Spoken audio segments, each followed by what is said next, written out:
Dear friends, I bid you welcome. I hope the night was not too short. Your Eminence, Duchess, Monsieur de Richet, allow me to introduce our new guests. They arrived during the night. Johann Christoph von Wollner, Minister of Religious Affairs and close aide of Frederick William II, King of Prussia. Napoleon Bonaparte, Lieutenant of the French Revolutionary Army. And Jacques Peroux, French Revolutionary Tribunal Judge. Unfortunately, my friends, Lord Mortimer will not be joining us this morning, but he should be with us later. So, let us begin. What is Mortimer playing at? He tells me to come urgently and he sends no one to meet me? Thank you again for the wine, Your Eminence. It is served every day at the King's table. I am delighted to hear it. Wollner and Piaggi seem to be getting along well. Very funny, sir. Certainly not. Surprising when you know Wollner prohibited religious practices in Prussia. Renowned member of the Rose Croix Order, former Freemason, and great lover of alchemy. And look at Piaggi fawning over him. I really do have a problem digesting political protocol. My dear Johann, how are you? Glad to make landfall at last. And yourself? Very well. And your husband? He's poorly. The French Revolution gives him terrible headaches. Oh, I understand. I shall feel better too, as soon as the situation is settled. If by chance the French crisis is emulated in Berlin, there will always be a refuge for you in London, my dear. Your offer does you honor, Emily. But London is much closer to Paris than Berlin. Beware. The French are capable of sailing up the Thames straight to the Houses of Parliament. Oh, my friend, I am shaking in my clogs.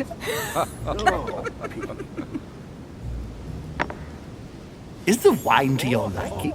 Very much so, Sir Gregory. Such complexity. Typically French. A Sauterne, isn't it? Absolutely. If I'm not mistaken, this is not Lord Mortimer's favourite wine. It is yours. In his absence, I have taken the liberty of making a slight deviation from the rule, but I count on your discretion. Don't worry, I appreciate the same grape varieties as you. I remember the last time we tasted that nectar here at this table. The finest minds of the century were present. And the last time we drank it, the orphanage in Bloomsbury was still in ruins. Would you repeat that? Oh, well, I put some small effort into the works. The orphanage reopened just before Christmas. The bedrooms, washrooms, and the classrooms had all been refurbished. I don't know what to say. You have given the girls a wonderful Christmas gift. Thank you. I made a promise. Now it is done. Show us your deeds. It's the first time I've ever seen her so moved. Just mention that orphanage broke right through Emily's hard shell. Oh dear. Is everything all right? Yes, thank you. I had a moment of absence, but here I am again.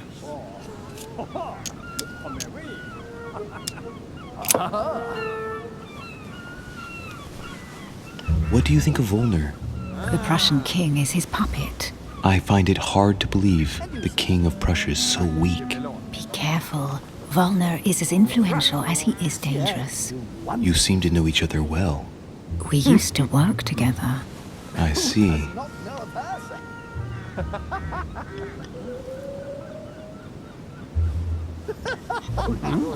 Have you any information on this Napoleon? Yes, I heard the news. What a story. Show us your deeds. My friend. What do you think, madam? What is this Bonaparte doing here? The presence of a soldier is never a good sign. It can only mean there's going to be further war.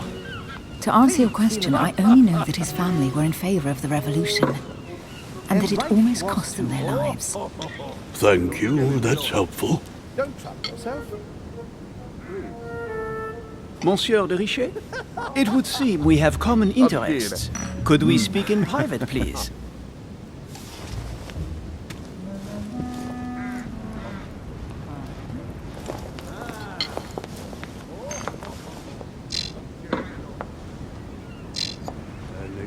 Lord Mortimer and the Golden Order, through your mother, have concluded a financial agreement. Stay composed, Louis. I'm listening. An agreement for cannons. Lord Mortimer assured me that you are to take over the project on behalf of your mother. You must know that I am deeply sorry about their disappearance, but I must validate the deal urgently if I want to be able to organize things properly. I haven't seen Lord Mortimer yet. I'm afraid I'll be unable to answer your questions. He assured me that you could replace your mother during her absence. I appreciate his confidence, but still, this is a bit hasty. But please continue. Of course, but I need to know if I can count you among my allies. Well, of course. And for that, I have a little question for you. The agreement stipulates an aid of 50,000 louis d'or for 200 cannon.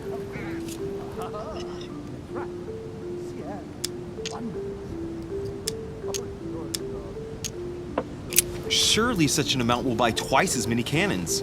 Don't try to pull a fast one on me. We're both young, but we are not naive. Please don't be offended. I just wanted to make sure you knew what you were talking about. And I am reassured. I have one last question I would like to pose to you. We don't know each other yet, you and I. And I need to make sure that we both share the same vision for the future of France. Given the hard times that have befallen our beautiful country, what do you think it would take to restore its luster?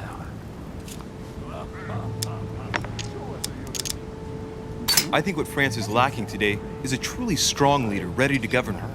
Someone who will restore her luster, who will propel her forward so once again she becomes a proud nation respected by all.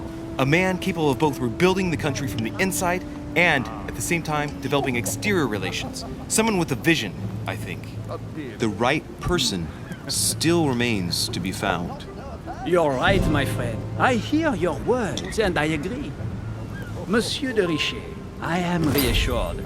I am very happy to have met you. Lord Mortimer was right to put his trust in you. I hope to work with you in the very near future. I would like to thank you for your support by offering you this humble little gift. Reflections on the Revolution in France. Monsieur Bonaparte, I thank you for this gesture, and please know that I, too, am delighted to have met you. My friends, I would like to say a few words, please. I would like to thank Lord Mortimer and you, Sir Holm, for bringing us all together here. Those of us for whom it is not the first time here, like me, are all trembling in sweet anticipation of the arrival of our host. For the rest, I would like to reassure you that Lord Mortimer always has a few surprising projects to propose. But I can assure you that each and every one of us has always benefited from them. The last time I came to this place, Lord Mortimer offered to help me in my electoral campaign for the presidency of the United States. And it is eminently clear that his support was an invaluable aid to us. We are here among like-minded people. So let us put aside the conflicts in which some of our nations find themselves at present. So I raise my glass in honor of you all, my new and old friends. I trust you shall not be disappointed, Mr. Washington. Right, we shall meet again tomorrow. All the guests will be present, as well as Lord Mortimer, I hope.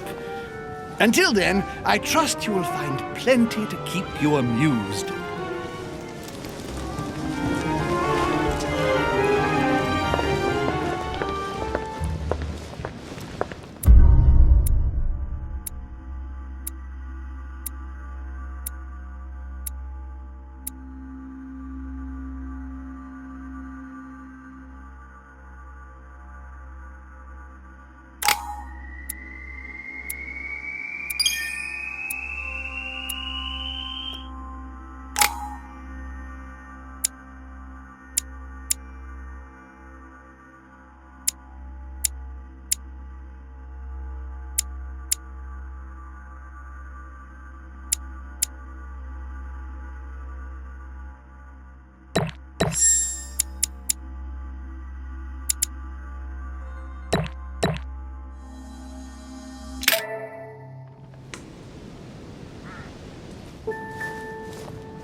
Alright, let's recap.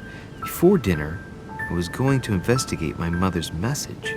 I've got to find the place where all eyes size you up.